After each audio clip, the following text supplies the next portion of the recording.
Me and my family went back to Suriname last year, and we made this trip to land inwards, so straight to the jungle, basically. We made this boat ride, like in the middle of the night, around like 10 p.m.-ish. It was pitch dark. Like we only saw the moon and like the light, and it was sound, just the nature sound of the boat, the water, the birds. Yeah, it was such a special moment for me. Just so in tune with nature, like I belonged there. Like this was really where I'm supposed to be, or like a place I need to visit just to get back to the basics, I think.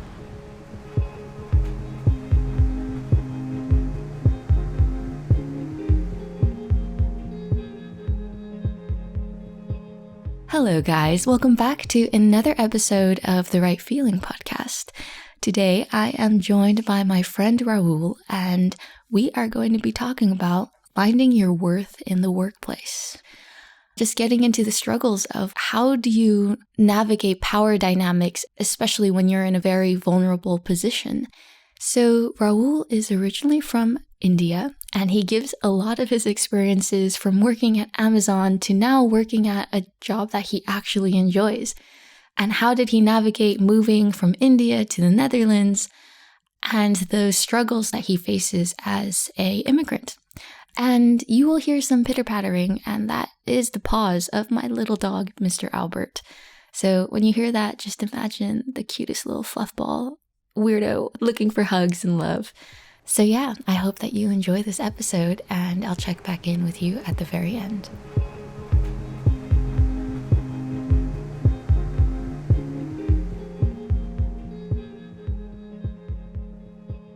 Yeah. Okay, are you ready, Rahul? Yeah. Are you sure? Yeah, let's try.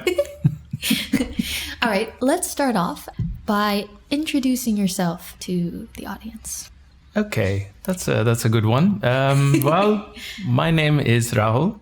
I'm from India. I live in the Netherlands now for about 6 years. I came here for my master's, and now I work in an environmental technology company. That's what I would say. Did you think about this intro? I think, of course, I did think about the intro. But what that made me think was that this is how I've been probably introducing myself since I came to the Netherlands. So I think my education here and my current position has a lot to do with my identity here, let's say. But then who were you before moving to the Netherlands? The Rahul of that time. I grew up in a small city in India called Mangalore. It's on the western coast. A lot of people confuse it to be Bangalore. So I grew up there my whole life, and I moved to the Bangalore with a B city to do my bachelor's. And I graduated in biotechnology. For the most part of my life, education was like the biggest driver of what I wanted to go, where I wanted to be. There is a sort of a race, a competitiveness that never ends. By the time I think I got out of that, I was already an adult. And then you get into a new kind of a race, which is getting a job. Oh no. But before we go any further, I should also tell the audience what we're talking about today. So the reason why I invited you to this podcast, Rahul, is because it comes off of one of the conversations we had before about finding your worth in the workplace. Yes. Because now you work in the Netherlands, but at the time when we were talking about recording this podcast, you still didn't have a contract, right? And you being a national from India, living here in the Netherlands, waiting for a contract. And I know that you were going through a lot of stress at the time. Yeah. So, today we're going to talk about finding your worth in the workplace. And maybe the first thing we can talk about is your work experience in India. Yeah. So I took a job in India. Amazon? Yeah, at Amazon. With the bed bugs? With the bed bugs as well, yes. I already know the story, but this is maybe not the story you're telling. No, it was interesting because for the Amazon position a position called process associate, where you do price manipulation and price correction for Amazon products.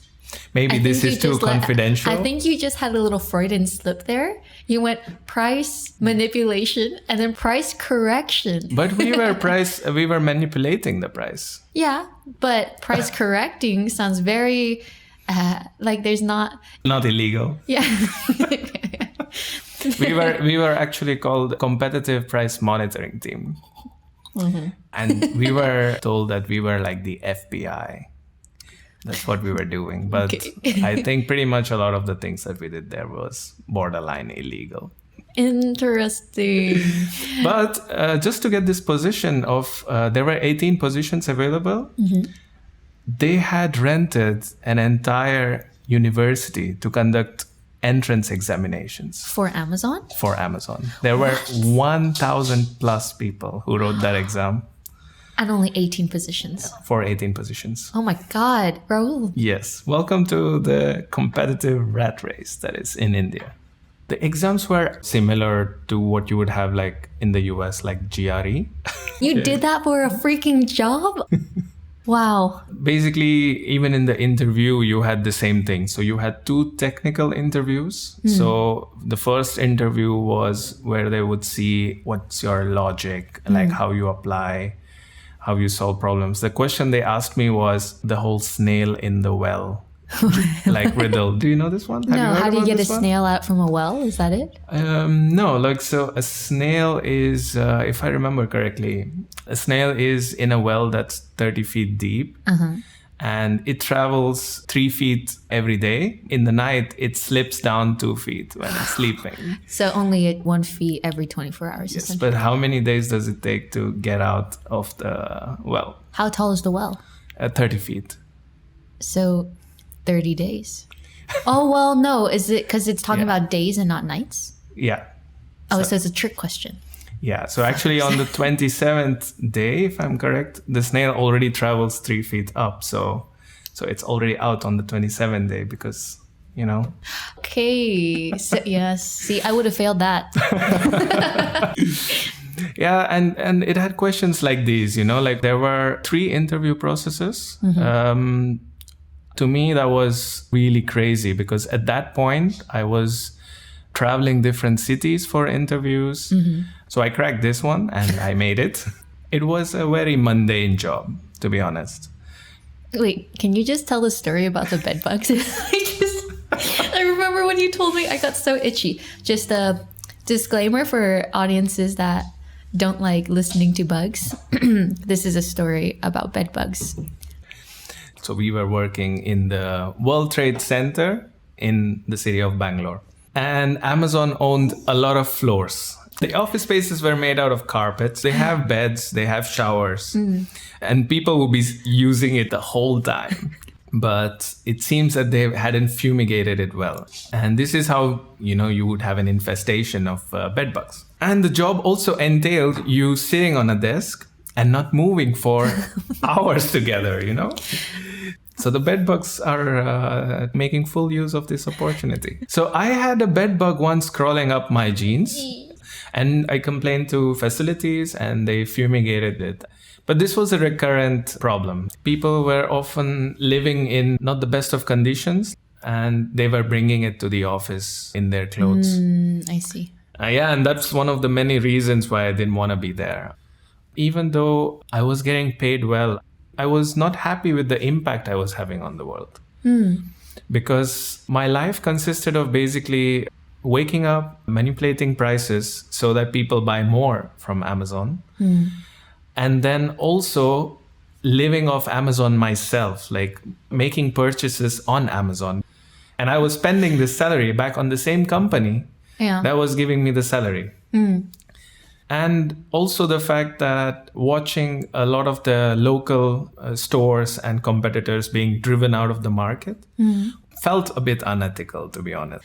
I mean, essentially, you're allowing this international corporation drive jobs and livelihoods from your people. Interestingly enough, I was not working for the Indian market. I was working for the US market and North American market. So I was actually having, I think, the most impact in Mexico because Back then, Amazon didn't have a Mexico website, and I can talk about it now because it's been over almost 8 years now. Don't come for us, Jeff Bezos.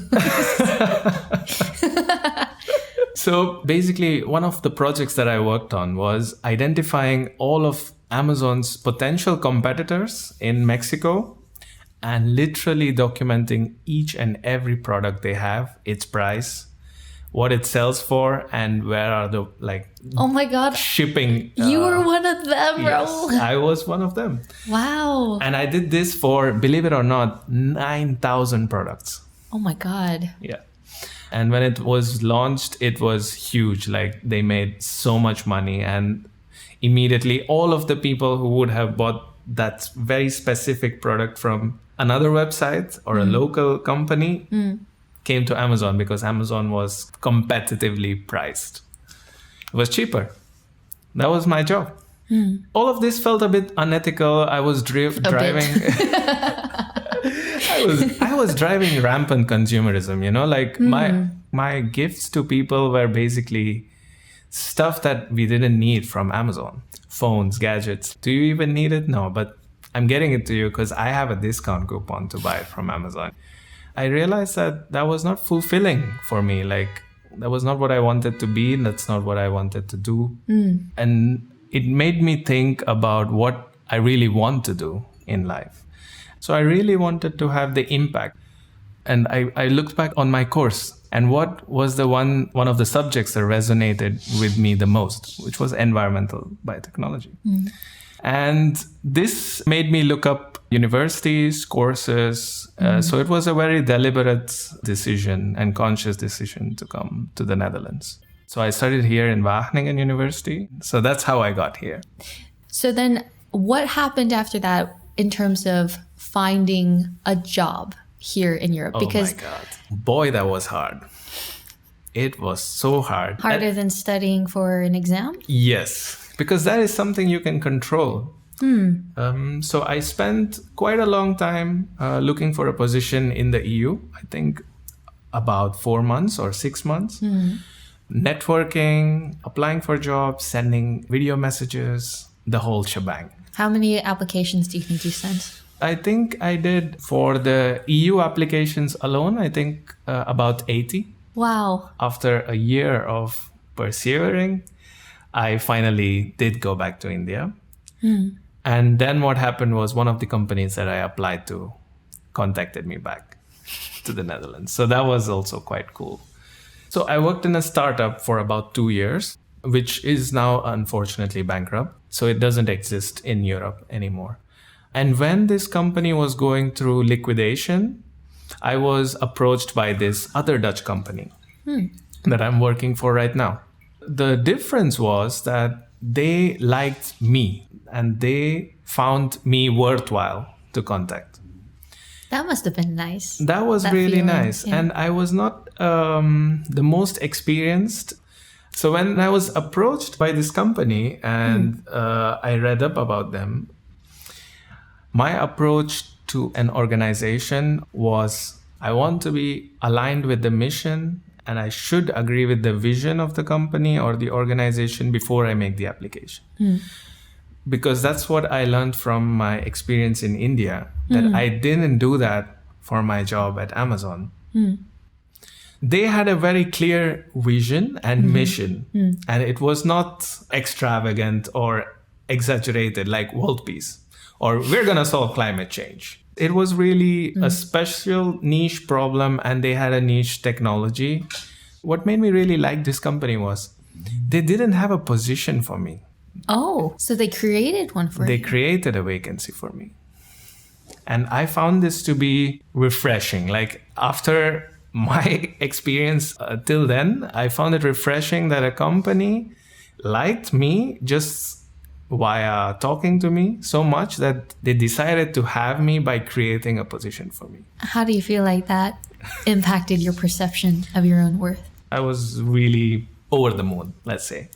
That made me very, also at the same time, very grateful to the company. Because also as an expat immigrant in the Netherlands, your residence in the Netherlands is tied to your work. So since the previous company was going into liquidation, that essentially meant that I have to leave the Netherlands. And just 2 years before that, I was in the same position. That was, you don't find the job, you have to leave. Back to India. Back to India. So in both these cases, the prospect of employment in a company that allows you to have an impact, I was over the moon. It's also a special feeling if somebody creates something for you. Yeah. It makes you feel like you're worthwhile. But I also think that can be a bit toxic. Also, just knowing more of the story and also my position as well. When you feel that kind of grateful, feeling grateful is great. But I also think when it's tied to certain cultural upbringing, in Asian culture, it's not a very surprising thing to find people pleasers everywhere, because that's essentially how you're raised. I don't know if it's the same in India. I suspect it's very similar in India. I think so, yes. I think you're absolutely right. I think the concept of gratefulness in India is like also tied to loyalty. So when you're really grateful to someone, that also means that you are loyal to them and that you would not betray them because you are grateful to them. Yeah. So it's not just a single positive emotion. It's like all the positive emotions now are tied to it. For me, at least, sometimes it's this feeling of like, oh, maybe I owe you something. Yes. Because at least in East Asian culture, right? So let's say you go out for dinner. Yeah. You fight for the bill. And then the next time you still fight for the bill. Yeah. But there's this still expectation of whoever didn't pay last time will pay now. Yes. And so you see your face. But it's that kind of exchange, right? So how did you feel at the time when it kind of, the situation evolved where your visa and your ability to stay in the Netherlands is tied to having a fixed contract, right? Because at the time you had a temporary contract. Yes. And then at some point your contract was going to expire. Yes. And you essentially needed an answer. Yes. Otherwise you would get deported to India. Yes. I think most Europeans do not realize this fact that as an immigrant or as an expatriate working in this country, this is the situation that your residence and permission to live in this country is tied to some form, some other thing. Sometimes your education, sometimes your employment. And because they don't know about it, they don't care about it. So that's my feeling, at least. And as immigrants, like, we have to constantly be aware of the situation. So when your contract is going to expire in 3 months and your employer has to legally give you a 3 months notice, your employer or whoever is in charge of this process, if they are European, they do not think of it as a big deal, because for them, they don't have to do this process. And they don't realize the impact that it has on the employee that has to go through this process. Exactly. So, yeah, that's essentially that. And I think what can happen is, if a European person who is not aware of this situation or this process is thinking that, why do you want an answer now? Why don't you wait a week? Or why don't you wait 2 weeks? They don't realize... 4 weeks. Or 2 4 months. weeks. Yeah. Why should we give you an answer right now when I'm busy, I think they fail to see the impact, the distress that it puts on the employee, because now this employee has to think, oh my God, are they going to extend my contract or not? If not, should I already start looking for a job? Should I start looking for a job in my country of origin? Should I try to find the place to rent? But on top of everything else, having to leave the life you've created here is another additional stress. It's a huge stress. It's huge. Because you've built a life here. Yeah. You have friends here, you have a home here, you have furniture, here. I mean, you could always sell that stuff. Yeah, but there's a fear there as well that I want to stay here. I'm trying my best to stay here. And I don't want to make any trouble then. Right. And Exactly. I think right now, the way you're describing it, it sounds as if it's a little bit more giving Yeah. to the employers, because it's kind of attributing this almost to ignorance. Right. Yeah. But I also think that there are some employers Yeah. that sometimes deliberately Yes. use the vulnerable position Yes. of expats, of people coming from lower income regions, to their advantage. Of course. Yes. And I know at the time, like, I'm not saying that your employer did this, but I remember you mentioning something about you had like a longer temporary contract than you should have been given, Yes. right? Like, you should have actually gotten a fixed permanent contract much Correct. earlier. Correct. So I think there were two things that happened, and we haven't spoken about it later. So Like with your employers. no, me and you about this issue. Oh. So what happened actually was that the Dutch government has a specific rule, and it's so strange that I know these rules, but sometimes the person in charge of them in a company does not, or pretend that they do not. So back during my first job in the Netherlands, the maximum amount of fixed or temporary contracts that they can give you was limited to 2. And during the pandemic, the Dutch government changed this rule to 3, essentially putting immigrants and expats under even further risk of, after you poured your life and soul and blood and sweat in this company, the company still has the ability to say Bye-bye. goodbye. Yeah. So this is a very stressful situation, number one. And I felt that I was also moving towards such a position that even after 2 years of working in a company, I would also be in a position where my employer would tell me that, hey, you know what? Let's do another year of temporary. Show me that you are loyal, Committed. you're dedicated, hardworking for one more year. And after which I will decide whether I want to keep you or not. But at that point, Yeah. did they give you any, because obviously you have evaluations, Yes. did they give you any indication that they weren't happy with your work? No, they were very happy with my They were work. very happy with your work. Yes. So essentially they're just buying themselves some Yes. extra time. Yes.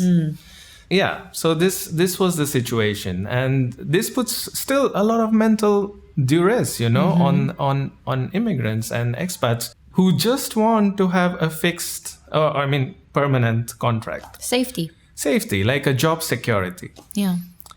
And it's actually very, eye-opening. In your first year of employment in the Netherlands, that's what happened to me, was that Dutch people of my company, they immediately start off with an indefinite contract sometimes. Or they start off with the temporary contract, which is within a few months already changed to an indefinite contract. Because I feel that they have more rights. It's their country. And I'm not saying that they have more rights. I just feel that the rights of immigrants and expatriates are in a way truncated, that this option is not given to us immediately. It's understood that we will fulfill those 2 temporary contracts without a single word, without a single demand. No complaining. No complaining. Even if you delay my decision, I will not say anything about it. Or I will just accept it. You won't raise hell. I won't raise hell.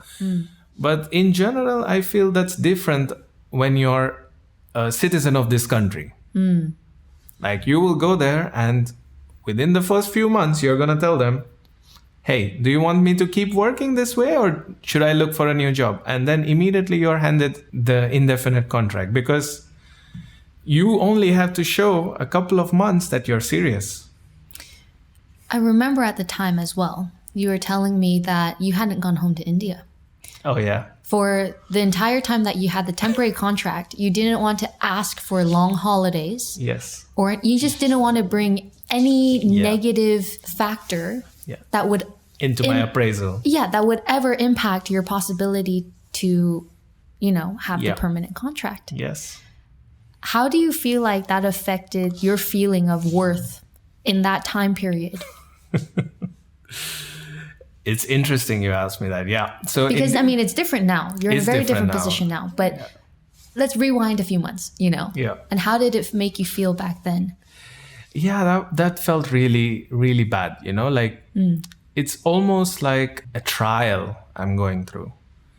I have to make these sacrifices, I have to not go home. I have to put in that extra, just to show that I'm part of the organization. And I think it's not just me. I think all immigrants and expatriates in this country put through that. And I think they do it in all countries. But it's not a good feeling.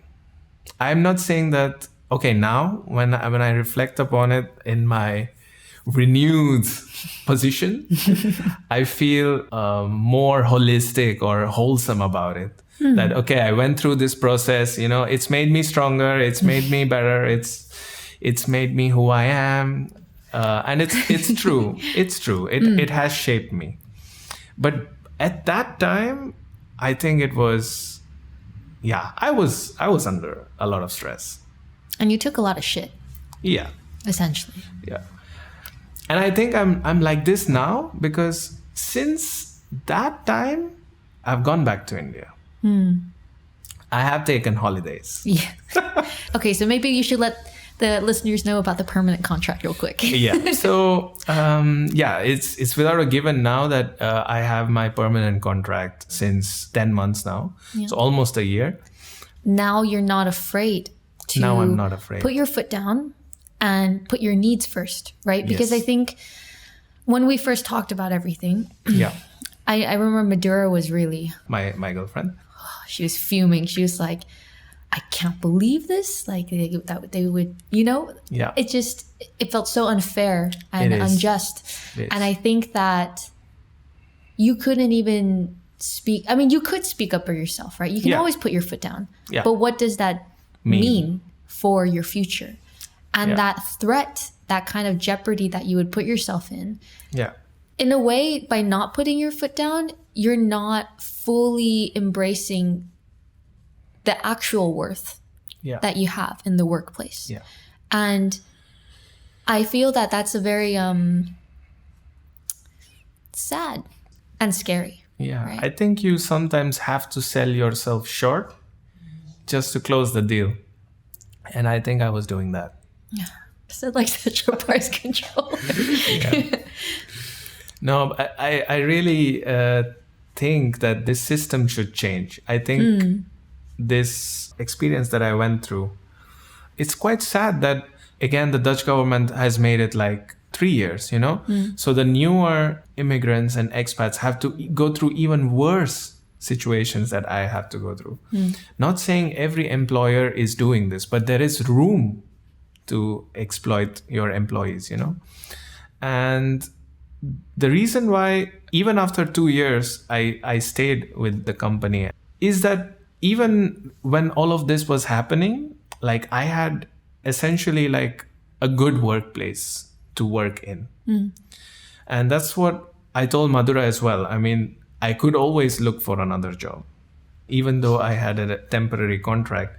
That temporary contract was also fixed for a year. So once I had signed that on, if I was not satisfied, you could also leave. Yeah. I could also leave. I could find another job and quit immediately.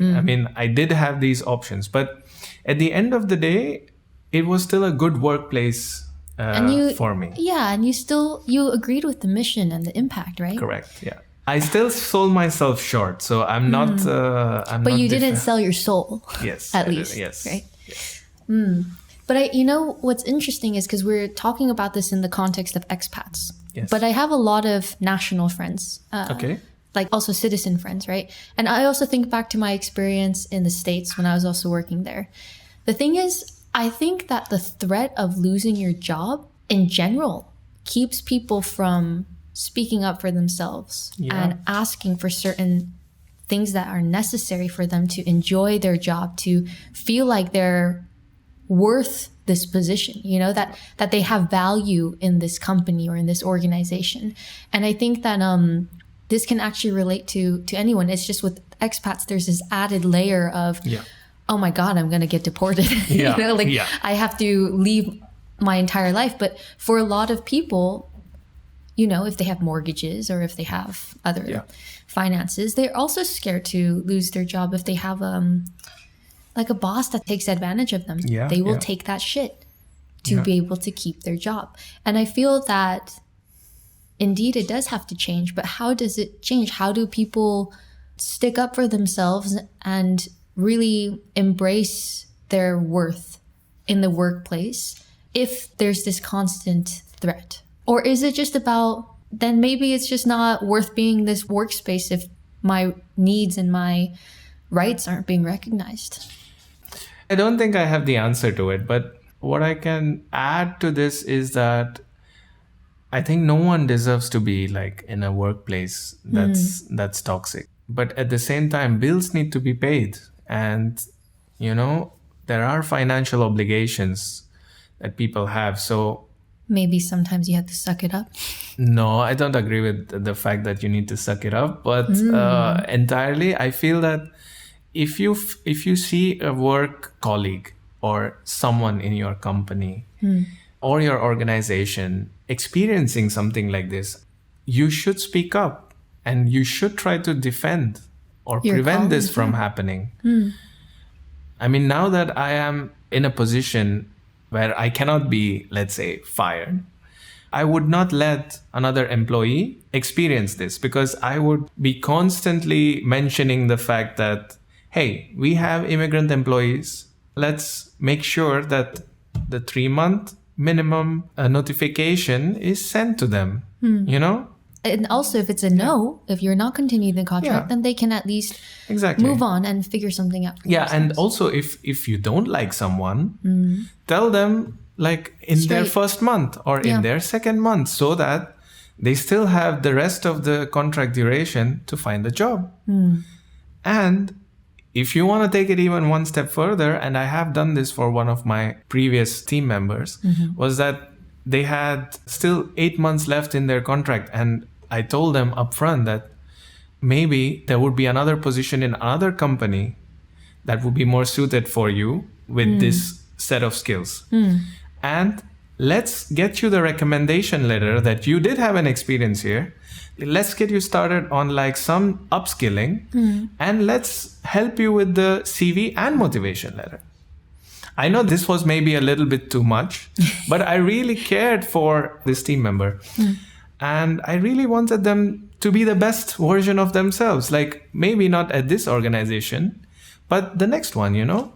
Rahul, as you're saying all this, I'm so proud of you. Like now I know, now I can see why after interviewing you, they wanted to create a position for you. Because now you are a person with that kind of power. And I think that the change actually maybe it doesn't actually start with the people that have to bear this burden. I mean, it does in some sense, because they should also be able to assert their needs, but they are not in a position of power. Yeah. And now you are. Yeah. You know, and I think to the people that are listening to this podcast who are employers, the words that you just said should really resonate with them. Okay, yeah. You're so modest, Ro. Yeah, I mean, yeah. Because that's where the change starts, right? Yeah. And I think that we are in a very, we're at a nice little... meteor. Yeah, no, I mean, I think our generation, we're millennials, and we're now entering into our 30s, right? Yeah. We are now becoming management and in those positions where we can have that kind of impact, you know? Yeah.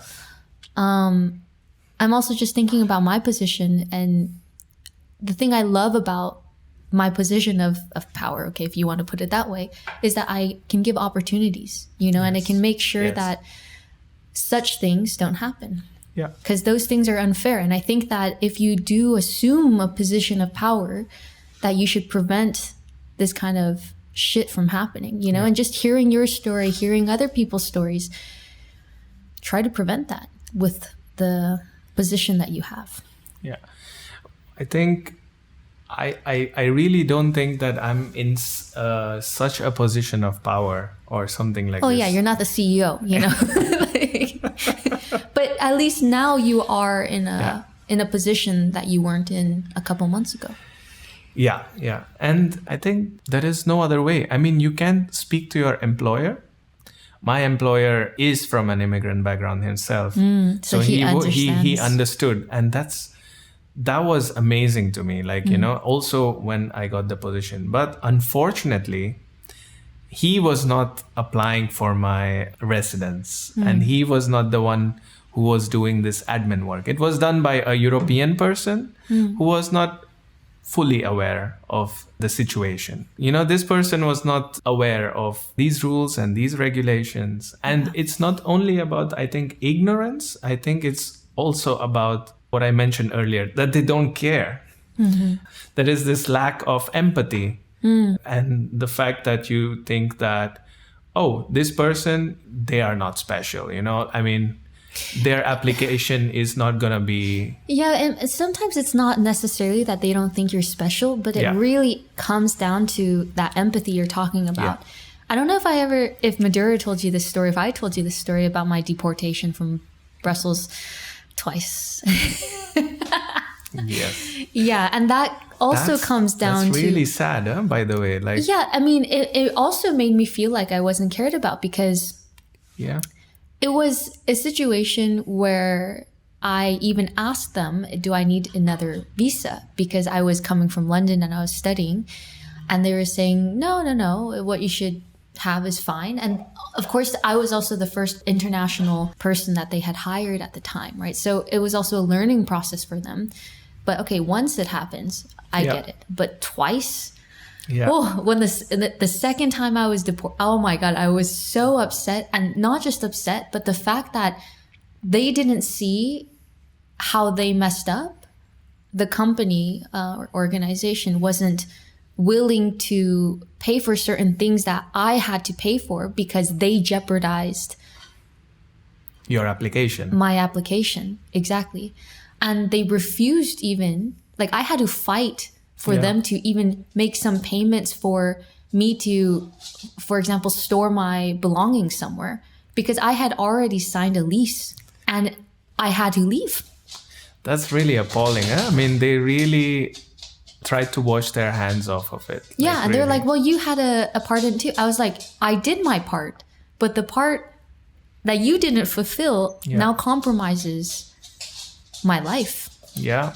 And it's the fact that they didn't have of course, every organization, every company tries to protect itself. Yeah, of course. Of course. But if this is how you treat people, for me, it's very worrisome, right? Yeah. And again, I don't necessarily think it came from a bad place. Yeah.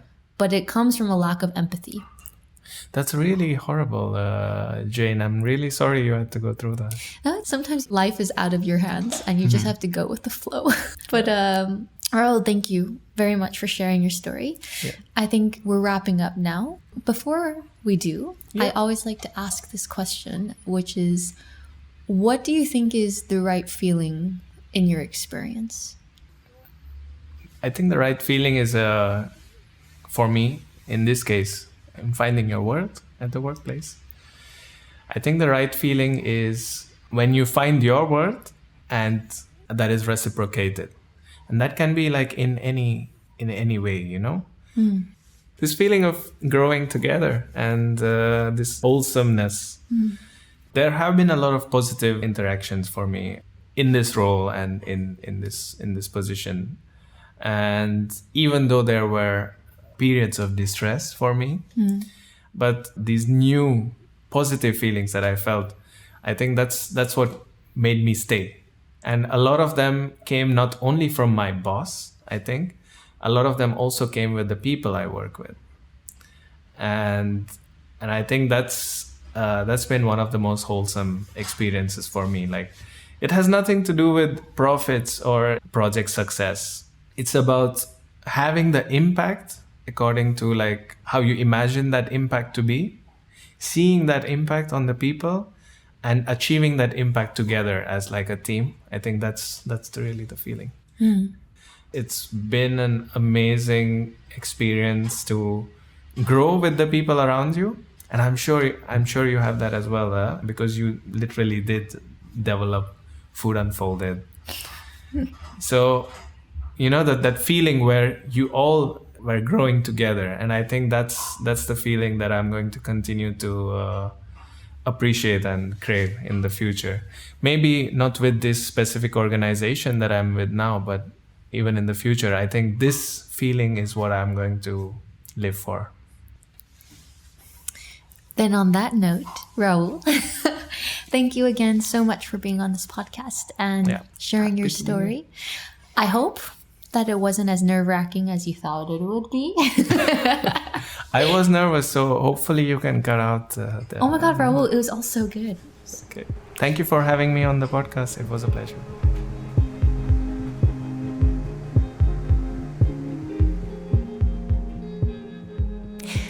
All right, guys, I hope that you enjoyed that podcast episode. Big thanks to Rahul. On the next episode, I am joined by Alina, who will be sharing how to stop comparing yourself to people around you and making space for yourself. If you enjoyed this episode, please feel free to share it with your friends, your family, your loved ones, or whoever.